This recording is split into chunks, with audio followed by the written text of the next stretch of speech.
कांग्रेस ने तिरंगा यात्रा निकालकर मनाया लोकतंत्र सम्मान दिवस। गांधी जी और बाबा साहेब अम्बेडकर की प्रतिमा पर किया माल्यार्पण। वीरांगना रानी अवंतीबाई का मनाया 164वां बलिदान दिवस। रैली निकाल अवंतीबाई प्रतिमा स्थल पहुंच दी श्रद्धांजलि। और जाम का बैठकी बाजार 1,37,000 और मवेशी बाजार 78,000 में हुआ नीलाम। 5 ठेकेदारों ने लगाई बोली। बैठकी बाजार का खलील मोहम्मद और मवेशी का सागर चूल्हे को मिला ठेका। नमस्कार, बालाघाट लाइव के इस बुलेटिन में आपका स्वागत है। मैं हूं आपके साथ आकाश। गत वर्ष 20 मार्च को पूर्व मुख्यमंत्री कमलनाथ के मुख्यमंत्री पद से इस्तीफा देने के 1 वर्ष होने पर शनिवार को जिला कांग्रेस ने लोकतंत्र सम्मान दिवस मनाया। इस दौरान कांग्रेस कार्यकर्ताओं ने नगर में तिरंगा यात्रा निकाली और महात्मा गांधी और बाबा साहेब अम्बेडकर की प्रतिमा पर माल्यार्पण किया। इसके बाद यात्रा काली पुतली चौक पहुंची, जहां कांग्रेस नेताओं के द्वारा सभा को संबोधित किया गया।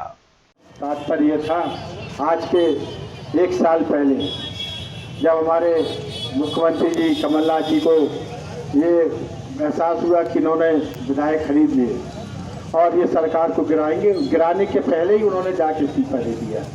चाहते तो हम भी ये जाके विधायक खरीद लेते, कर लेते। उनके विधायक तो ऑलरेडी हमारे 2 उनके साथ थे ही, मगर कांग्रेस की जो परंपरा है, जो नीति है, उस नीति में हम खरीदने पे भरोसा नहीं करते। कांग्रेस हमेशा बलिदान और त्याग की बात करती है। बलिदान की अगर बात करती है तो अगर भारतीय जनता पार्टी का कोई भी एक नेता अगर बलिदान हो गया होता तो ये पूरा देश बंद कर देते। बलिदान की अगर ऐसा बात चालू करें तो हमारे इंदिरा जी, राजीव जी, अरे आपके बालाघाट के लिखित राम कावड़े जी, हमारे पंजाब से जयंत सिंह जी। तो सत्ता हम लोगों के लिए प्राथमिकता नहीं है, हम लोगों के लिए सेवा सद्भावना प्राथमिकता है। मैं ये बता दूं कि ये जो सरकार गिरी, इसमें शिवराज सिंह का हाथ नहीं है। बीजेपी के खुद के महामंत्री कैलाश विजयवर्गीय जी बोले कि ये जो सत्तागिरी और जो विधायक खरीदे उसमें डायरेक्ट हमारे प्रधानमंत्री जी इन्वॉल्व थे। तो झूठ छिपता नहीं है। जब इन्होंने ये बात बोली तो इसमें डायरेक्ट प्रधानमंत्री मोदी जी इन्वॉल्व थे। हमारे पूर्व वक्ता, हमारे वरिष्ठ दादाजी बोल रहे थे कि मोदी जी क्या बात करें बंगाल में, गोवा में, तो इन्होंने केवल सरकार गिराई है। तो मैं और कांग्रेस के ऊपर विश्वास करके मध्य प्रदेश की जनता ने पुनः सत्ता में वापस की थी और जिसके कार्यक्रम को देखते हुए भारतीय जनता पार्टी के दिल में इस बात की संभावना हो चुकी थी कि कांग्रेस अगर इस बार अगर सत्ता में 5 साल रही तो कांग्रेस को हटाना बहुत नामुमकिन होगा।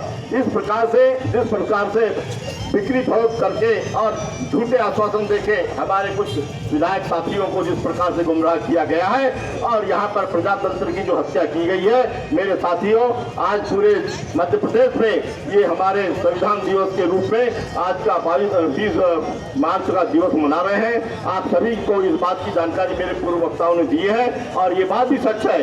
आपको इस बात के लिए दृढ़ विश्वास लेकर रहना है। आने वाले समय में चाहे ग्राम पंचायत के चुनाव हो, जनपद पंचायत के चुनाव हो, जिला पंचायत के चुनाव हो, चाहे आपके नगर निकायों के चुनाव हो, इस प्रकार जो भी चुनाव आएंगे उस समय पर आपको मुस्तैदी के साथ में जवाब देना है कि भारतीय जनता पार्टी ने जिस प्रकार से लोकतंत्र का हनन किया है, जिस प्रकार से लोकतंत्र को उनने गुमराह करते हुए और जनता को बेवकूफ बना करके सत्ता को छीनी है।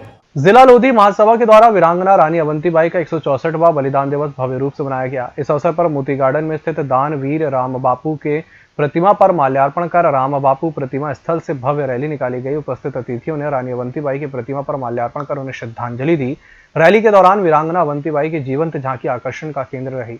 इस अवसर पर अवंतीबाई चौक में मंचीय कार्यक्रम का आयोजन भी हुआ, जिसमें अतिथि के रूप में खनिज विकास निगम अध्यक्ष और वारासिवनी विधायक प्रदीप जायसवाल, अभिनेता महेंद्र लोधी, कांग्रेस के राष्ट्रीय प्रवक्ता साधना सिंह भारती, भाजपा जिलाध्यक्ष रमेश भटेरे, कांग्रेस जिलाध्यक्ष विश्वेश्वर भगत, पूर्व विधायक मधु भगत सहित अन्य उपस्थित रहे।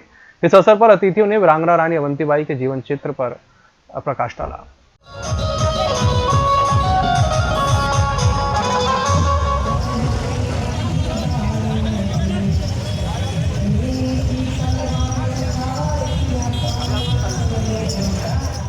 जनपद पंचायत लालबर्रा अंतर्गत ग्राम पंचायत जाम के पंचायत भवन में 20 मार्च शनिवार को 12 बजे से बैठकी और मवेशी बाजार की नीलामी आयोजित की गई। ये प्रक्रिया ग्राम प्रधान सरपंच आशा युवराज ठकरेले, जनपद सदस्य अशोक नकपुरे, उप सरपंच जाहिद खान, सरपंच प्रतिनिधि देवराज ठकरेले, पंचायत समन्वयक इरफान खान, पंचायत सचिव डीजल लाल दशरिये और ठेकेदारों की मौजूदगी में प्रारंभ हुई।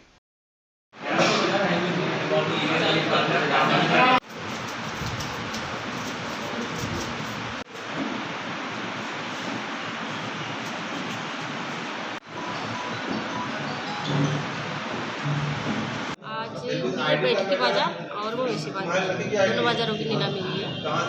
इसमें अपना बैठकी बाजार गया है 1,37,500 रुपये में और अपना बैठकी मवेशी बाजार गया है 17,500 रुपये में गया।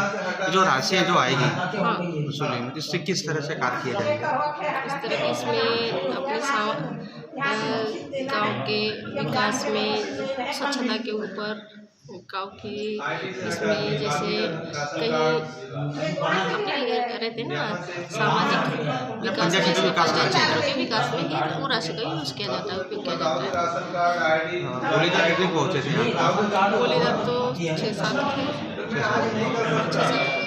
बालाघाट मेन रोड स्थित माइंस कारोबारी एपी त्रिवेदी सन्स में गुरुवार से शुरू हुई आयकर और जीएसटी की कार्रवाई शुक्रवार को हुई, जिसमें आयकर और जीएसटी के अधिकारियों ने फर्म संबंधी कई दस्तावेज खंगाले। प्रभारी ज्वाइंट कमिश्नर जबलपुर के ठाकुर के निर्देशन पर जारी ये कार्रवाई शनिवार को भी शुरू रहने की बात अधिकारियों द्वारा कही गई। हालांकि ये टीम किन किन बिंदुओं पर जांच कर रही है और अब तक इस टीम के हाथ क्या क्या खामियां लगी हैं, फिलहाल इसकी जानकारी नहीं मिल पाई, लेकिन बताया जा रहा है कि मार्च माह के चलते संबंधित विभागों ने अपनी रूटीन जांच तेज कर दी है और उसी जांच के तहत जगह जगह इस तरह की कार्रवाई संबंधित अधिकारियों द्वारा की जा रही है, जिसमें आयकर रिटर्न और जीएसटी से संबंधित दस्तावेजों की जांच कर अधिकारी विभिन्न बिंदुओं का सत्यापन कर रहे हैं।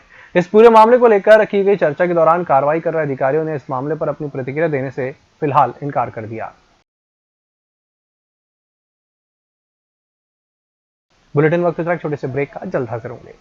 हर घूंट सेहत से भरपूर, without sugar, without caffeine and with natural tea colour. Ayur Amrit herbal tea अपनाइए, जो हृदय के लिए रामबाण औषधि है। अब टी नहीं, सिर्फ आयुर अमृत हर्बल टी। ब्रेक के बाद एक बार फिर से आपका स्वागत है। मध्य प्रदेश शासन उच्च शिक्षा विभाग के निर्देशानुसार आज आजादी के अमृत महोत्सव के अवसर पर भाषण प्रतियोगिता आयोजित की गई, जिसका विषय आजादी के गुमनाम नायक था। इस विषय पर बोलते हुए तस्लीमा खान ने ऐसे गुमनाम नायकों के बारे में बताया जो आज तक लोगों की स्मृति में नहीं थे, जिन्हें टंट्या भील, रानी अवंतीबाई, बख्तावर सिंह, राजकुमार चैन सिंह के बारे में विस्तृत रूप से वर्णित किया। तिरोड़ी थाना अंतर्गत महकेपार पुलिस चौकी ने रेत का अवैध तरीके से परिवहन करते हुए एक ट्रैक्टर को जब्त किया है। चालक के पास उचित दस्तावेज न होने के कारण ट्रैक्टर को जब्त कर अग्रिम कार्रवाई के लिए खनिज विभाग को सूचना दी गई।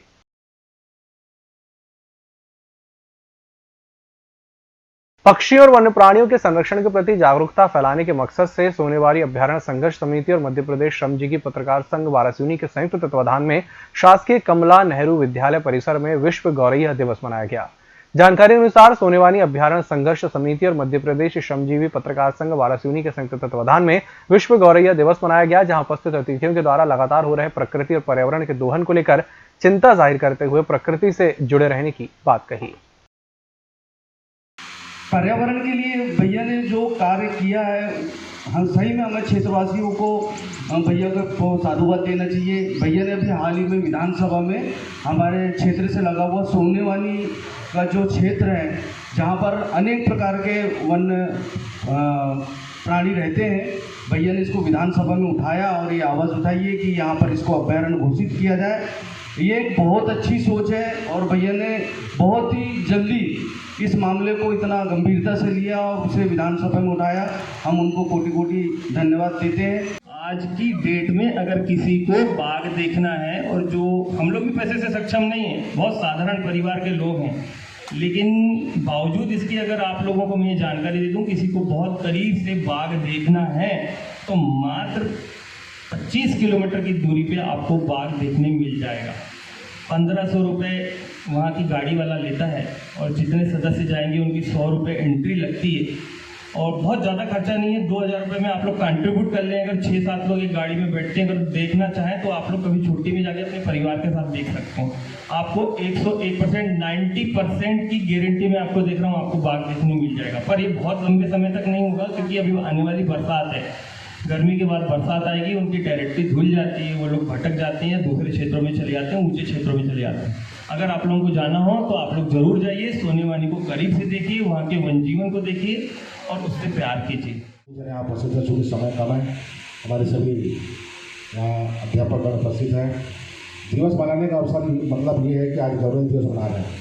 मतलब ये है कि हमको ये प्रकृति है, प्रकृति का एक हम मानव हम भी है, लेकिन सारे लोग प्रकृति के अंग हैं। प्रकृति की संपूर्णता तभी है जब सबका उसमें कल्याण हो, सबके बारे में सोचा जाए। आज जंगल कट रहे हैं, अब जंगल कटेंगे तो उसके कारण पर्यावरण खराब होने वाला। आप समझ सकते हैं आप कि जब पेड़ कटेंगे उससे पर्यावरण खराब होता है, और होता यह है कि जब पानी की आवश्यकता है तब पानी नहीं आता। तो मौसम भी बदल गया, पहले 3 मौसम होते थे, आजकल 6 मौसम हो गए। अब तो धूप भी निकली रहती है और पानी भी आता है। जब किसानों को ज़रूरत पड़ती है पानी की तो सूखा पड़ जाता है। जब पानी आता है तो इतना पानी आ जाता है क्या हो जाता है, अतिवृष्टि हो जाती है। ज़्यादा पानी आने से फसल खराब हो जाती है। तो छेड़खानी किया किसने? ये छेड़खानी मानव जाति ने किया प्रकृति से, इसलिए कौन भुगतेगा? भुगत भी मानव समाज रहा है। इस बुलेटिन में फिलहाल इतना ही। इसी के साथ मुझे दीजिए इजाजत। नमस्कार।